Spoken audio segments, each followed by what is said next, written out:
सल्ली अला मोहम्मद व आले मोहम्मद।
और ये आयत उस वाक़े की निशानी कर रही है जिसे आज आप और हम ईद उल अज़हा या बकरीद के नाम से जानते हैं।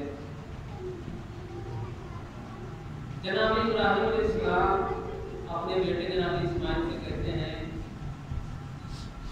या बुनैया ऐ मेरे लाल, इन्हीं अरा बेशक मैंने देखा फिर मना में ख्वाब में अन्नी अज़्ब हो गया कि बेशक मैं तुझे जिक्र कर रहा हूँ।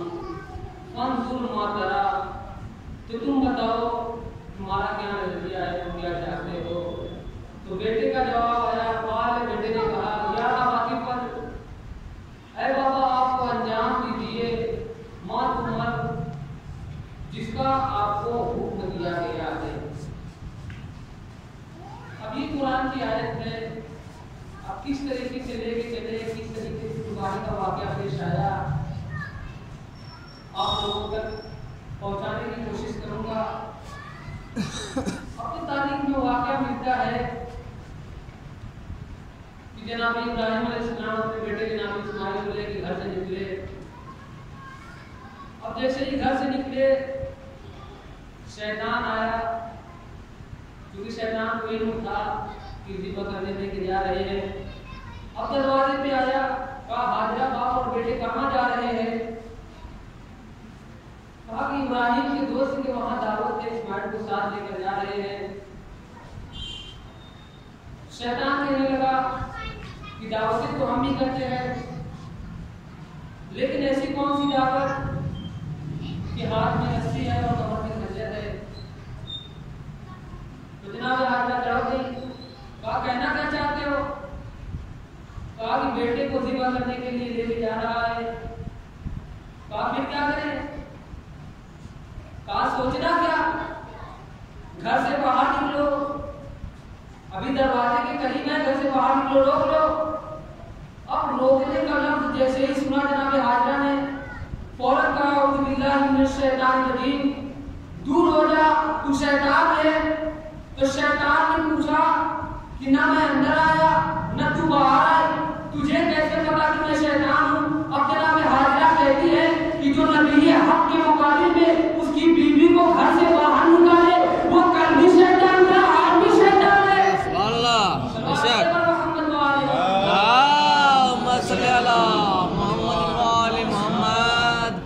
आज नबी की बीवी को उसके मुकाबिल से घर से बाहर निकाले, वो कल भी शैतान था, आज भी शैतान है। अब शैतान ने देखा कि यहाँ पर बात नहीं बनी।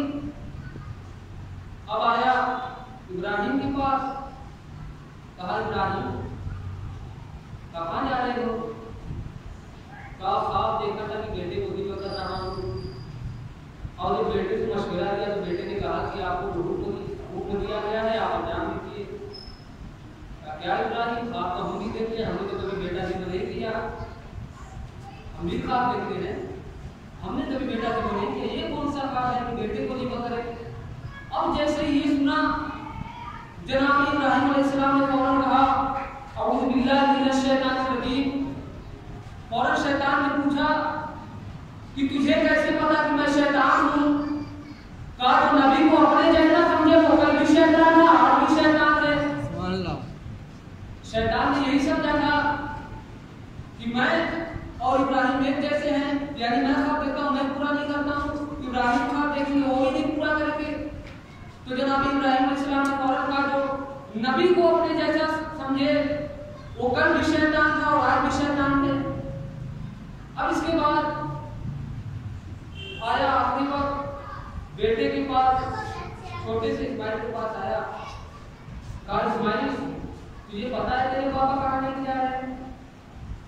कहा मुझे मालूम है पापा कहाँ लेके जा रहे हैं। कहा कहाँ लेके जा रहे हैं? कहा ख्वाब में देखा कि मुझे दिवा कर रहे हैं, मुझसे मशवरा दिया तो मैंने कहा कि आपको जो हुक्म दिया गया है आप उस पर अमल कीजिए। कहा इस्माइल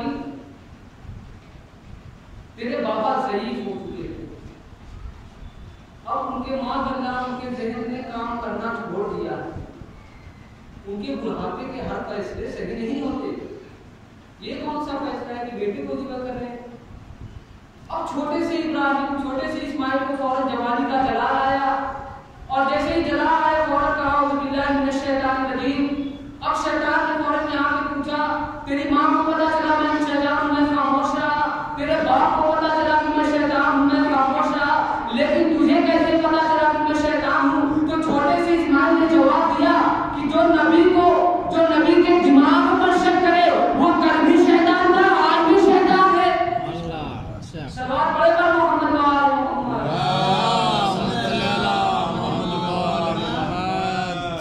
जो नबी के दिमाग पर शक करे वो कल भी शैतान था आज भी शैतान है। हज करने जाते हैं, कंकरी मारते हैं ना, 3 सुतून बना हुआ कंकरी शैतान को मारते हैं, लेकिन लगती है दुनिया के हर उस किरदार से जो उन तीनों किरदार में ढले हुए, हर उस किरदार में, चाहे आज का दौर हो चाहे नबी का दौर हो, यानी जो उस लानती किरदार में ढलता है वो कंकरी उस पर लगती है। तो अब बेटे को लेकर गए मैदान में, कुरान कह रहा है फलम्मा अस्लमा वतल्लहु लिल-जबीन, बस वो दोनों तैयार हो गए और बेटे को लिटा दिया कुर्बानी के तरीके से। वना देना हो या इब्राहिम पर सद्दक़ रोया, खुदावंद आलम कह रहा है कि फिर हमने इब्राहिम को आवाज दी कि इब्राहिम तूने अपने वादे को सच कर दिखाया।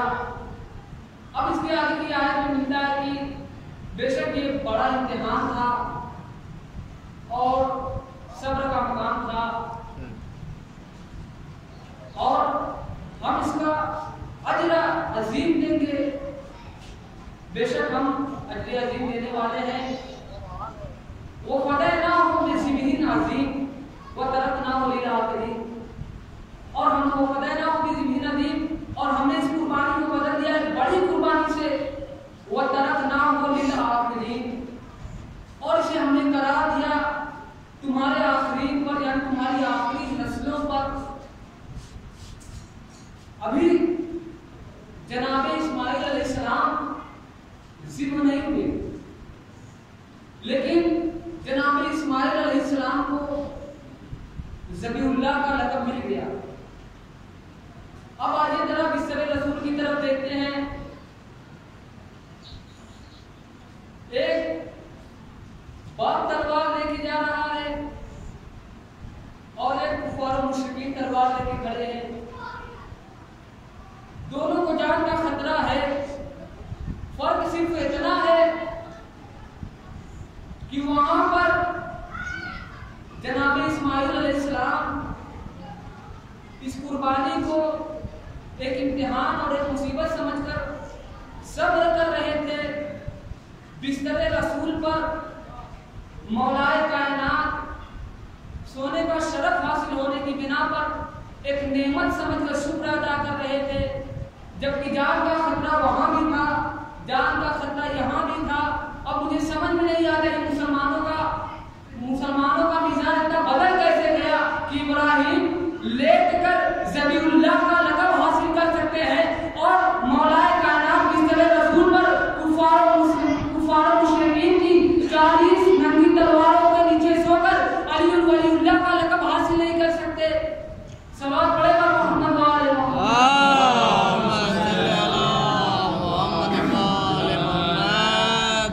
पूरी दुनिया जनाब इस्माइल को इस लक़ब से याद करती आ रही है। इस्माइल ज़बीहुल्लाह, लेकिन मौलाए कायनात को वलीउल्लाह मानने से इनकार है। और ये हर दौर से है, जबकि अगर तारीख में देखा जाए तो आप जहां भी देखेंगे हर जगह अली का जिक्र है। मेराज में पर्दे के पीछे अली का जिक्र है, गदीर के मैदान में हाथों पर अली का जिक्र है, खैबर में रसूल के लब पर अली का जिक्र है। हर जगह अली का जिक्र है। कि शायद 5-6 मिसरे थे, बहुत बेहतरीन थे कि मेहराब में अली है तो मिंबर पे है अली, मेहराब में अली है तो मिंबर पे है अली, काबा गवाह दोषे पैगंबर पे है अली, मिंबर पे है काबा गवाह दोषे पैगंबर पे है अली, हिजरत के शब रसूल के बिस्तर पे है अली, जन्नत अली की मिल्क है, कौसर पे है अली। तो हर जहां अली मिलेंगे न दामन बचाइए, बचना अली से है तो जहन्नुम में जाइए। हर जहां अली मिलेंगे न दामन बचाइए, बचना अली से है तो जहन्नुम में जाइए। सलाम अलैकुम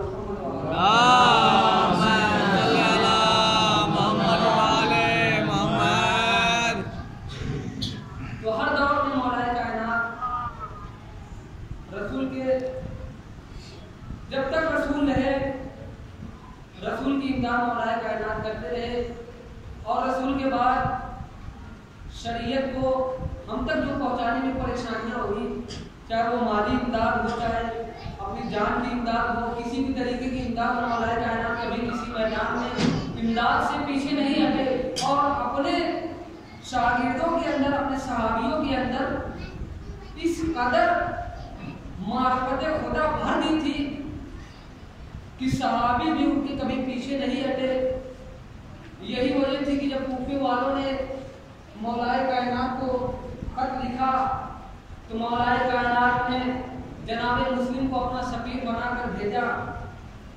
अब जनाब मुस्लिम सफीर पर क्या मैं मुकम्मल वाक़या नहीं बयान करूँगा, बिल्कुल मुख्तसर बयान करूँगा कि जनाब मुस्लिम अलैहिस्सलाम कूफे में आते हैं तो कूफे में 30,000 तक की रवायत मिलती है कि लोगों ने बैत की जनाब मुस्लिम के हाथों पर और जनाब मुस्लिम के लिए जान देने की बातें की। लेकिन जैसे ही यजीद को पता चला कि हुसैन का सफीर कूफे पहुंच चुका है और कूफे में तकरीबन 30,000 लोगों ने जनाब मुस्लिम की बैत की है और वहां का हाकिम कुछ कर नहीं रहा है, फौरन यजीद ने वहां पर हाकिम को तबादला कर दिया, वहां से उसका तबादला करके वहां से उसको हटा दिया और इब्न सियाद को वहां पर मुसल्लत कर दिया। बस अभी तो जैसे ही इब्न सियाद का वहां पर मुसल्लत होना था, फौरन हुक्म जारी कर दिया जो भी जनाब मुस्लिम का साथ देगा वो अपनी जान देने के लिए तैयार रहे। वो यजीद के आदाब से नहीं बच सकता।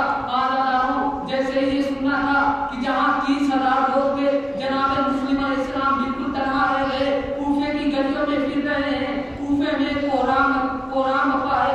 आज़ादारों ने करबला, जनाब मुस्लिम अलैहिस्सलाम कूफे की गलियों में है, एक औरत के दरवाजे पे जाते हैं, पानी मांगते हैं, औरत पानी देती है, जनाब मुस्लिम पानी पीते हैं, औरत कहती है ए जनाब ये शख्स अपने घर पर आ जा, क्या तुझे नहीं पता कूफे के हालात क्या है?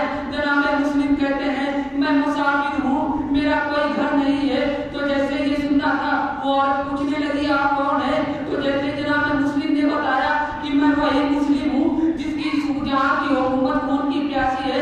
आज़ादारों, जैसे ये सुना था वो औरत जनाब मुस्लिम को अपने घर पे लेके गई, खातिरदारी की, मेहमाननवाजी की, लेकिन उस औरत का बेटा यजीद की हुकूमत में शामिल था।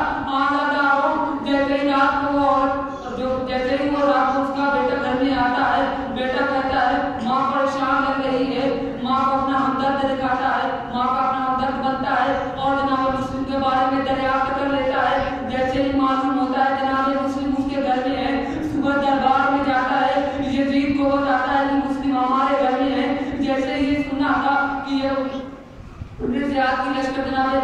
मुस्लिम को शहीद करने के लिए उस औरत के घर पहुंचती है। जनाब मुस्लिम अलैहिस्सलाम को जैसे ही वो देखा कि वो लोग आ गए, जनाब मुस्लिम घर से बाहर निकले।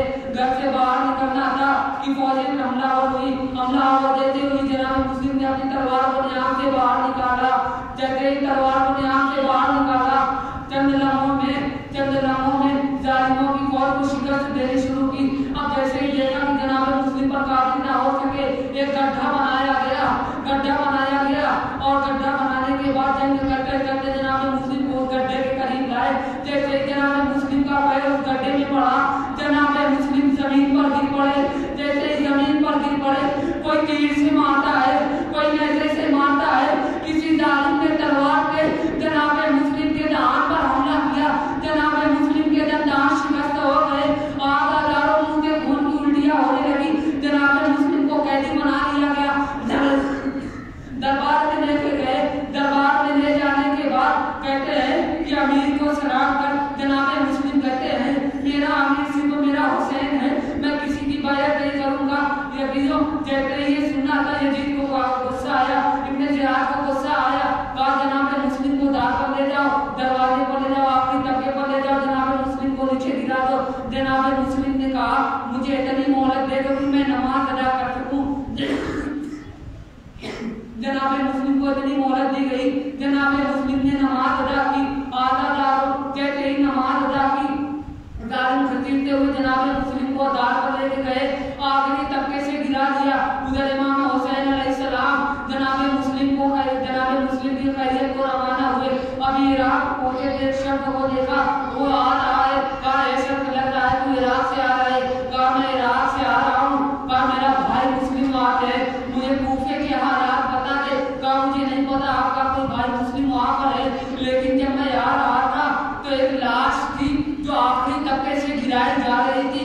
गिराने के बाद उस लाश को घोड़े में बांधकर कूफे की गलियों में घसीटा जा रहा था। जनाब मुस्लिम समझ गए, जनाब इमाम हुसैन अलैहिस्सलाम समझ गए, मुस्लिम शहीद कर दिए गए। आज़ादार मुस्लिम की बच्ची को इमाम हुसैन अलैहिस्सलाम ने अपनी आगोश में लिया, लेकर प्यार किया, दस्ते शफ़क़त फेरा। मैं कहूँगा ए आका, अरे आज आप जिंदा है, जनाब मुस्लिम की बच्ची को दस्ते शफ़क़त फेर रहे हैं, लेकिन आए करबला में जनाब सकीना की मजलूमी 4 साला बच्ची है। जब भी कोई हाथ बढ़ेगा, कोई तालियां लगाएगा, कोई तमाचे मारेगा, सकीना मदद को पुकार की रहेगी, लेकिन अफसोस कोई जिंदा हुआ है।